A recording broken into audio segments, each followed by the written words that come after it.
একটি আদর্শ অবরোহী রূপান্তরকের প্রাথমিক ও গৌণ কুণ্ডলীর পাক সংখ্যা যথাক্রমে 600 ও 25। রূপান্তরকের প্রাথমিক কুণ্ডলীকে 240 ভোল্ট মেইনসের সঙ্গে যুক্ত করলে এর মধ্য দিয়ে 15 অ্যাম্পিয়ার তড়িৎ প্রবাহ ঘটে। তবে গৌণ কুণ্ডলীতে তড়িৎ প্রবাহ এবং আউটপুট বর্তনীতে সরবরাহ করা গড় শক্তির মান কত?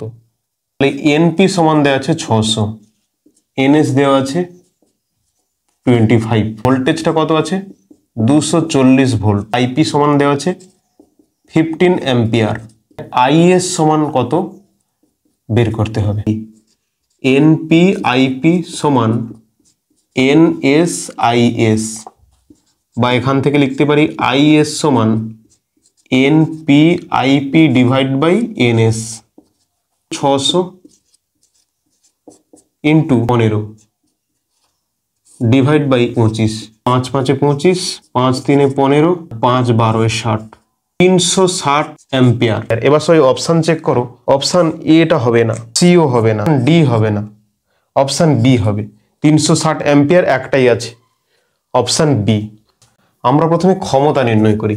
ক্ষমতা আউটপুট বর্তনীতে পি সমান কি না ভিএস আইএস, সেকেন্ডারি কুণ্ডলীর ক্ষেত্রে ভিএস এর মানটা নির্ণয় করতে হবে। দেখো ভিএসটা কি করে বের করছি, আমরা জানি ভিপি আইপি সমান ভিএস আইএস। ভিপির মান আছে 240 আর আইপির মান দেওয়া আছে 15। ভিএস এর মানটা জানি না, আইএস এর মানটা কত বেরিয়েছে 360। এদিকে একটা শূন্য, এদিকে একটা শূন্য কাটা যাবে। এখানে 6 4 24, 6 6 36, এখানে 2 2 4, 2 3 6, আর 3 5 15। তাহলে কত পাওয়া যাবে, ভিএস সমান 10,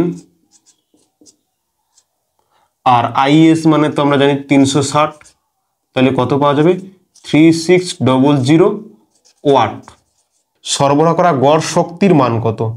যে শক্তি সমান হচ্ছে ক্ষমতা বাই সময়, কিন্তু এখানে কোনো সময় উল্লেখ নেই, তাহলে আমাদেরকে ধরে নিতে হবে 1 সেকেন্ড। তাহলে 1 সেকেন্ডে ক্ষমতা এবং গড় শক্তি একই হয়, তাহলে আমরা বলতে পারি এটা 3600 জুল। Option B